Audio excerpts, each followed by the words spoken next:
Congressman Javi Benitez tulit na daw para ipagpaliban pa ang barangay at sangguniang kabataan eleksyon na magaganap sa November 2, 2026.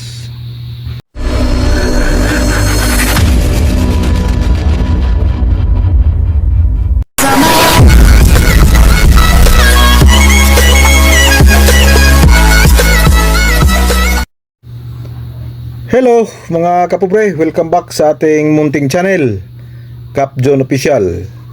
Sang mapagpalang hapon sa ating lahat. Araw pa rin ng Sabado at Pitsa 22 sa buwan ng Agosto mga kapobre. So quick update sa nalalapit na barangay at sangguniang kabataan eleksyon. Breaking news po, isang congressman po na siyang nangungunang author para i-postpone ang barangay at sangguniang kabataan eleksyon mga kapobre. Ngayon po mukhang nagbago na po ang kanyang ihip dahil sabi niya mukhang tulit na daw para ipagpaliban pa ang barangay at sangguniang kabataan eleksyon, at ito po ay walang iba kundi si Congressman Javi Benitez ng Iloilo. Kung natatandaan nyo, si Congressman Javi ay siya po ang nagsabi na magpapile siya ng panukalang batas para i-postpone ang barangay at sangguniang kabataan eleksyon, at dagdag pa niya majority daw ng mga congressman ay pabor na i-postpone ito. Pero sa post na ating nakita mga kapobre, mukhang pinanghihinaan na ng loob si Congressman Javi Benitez. At ito po ang ating nakita sa isang post sa isang pahayagan mismo sa Iloilo. Ito po, sabi ni Congressman Benitez, sunod na buwan na daw ang filing of Certificate of Candidacy.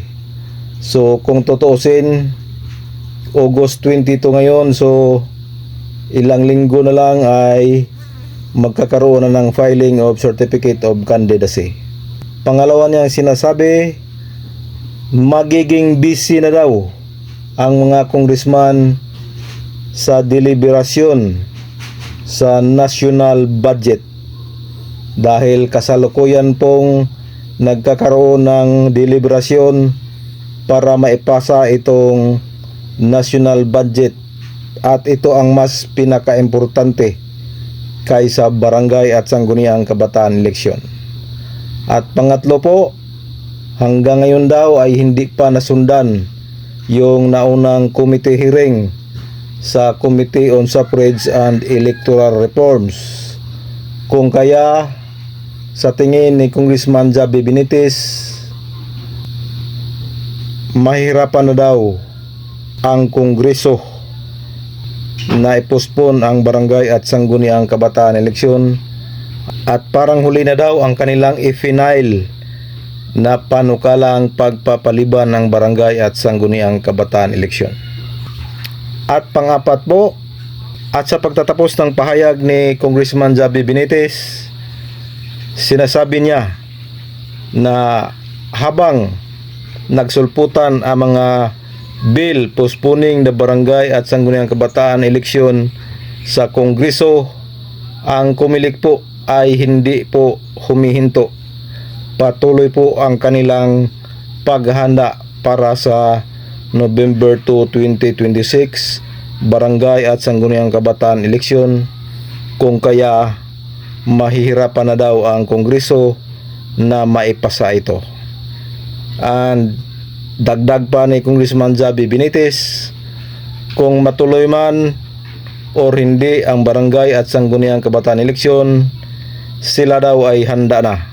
Ang kanilang mga kaalyado na mga barangay official ay handang-handa na daw.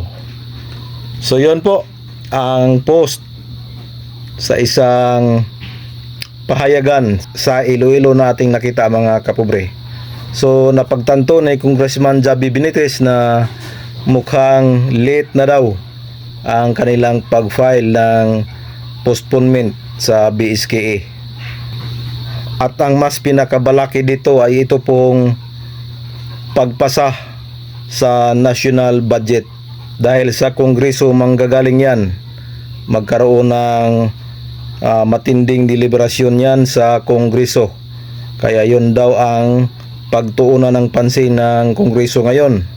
So parang gumib up na si Congressman Zabi Benitez.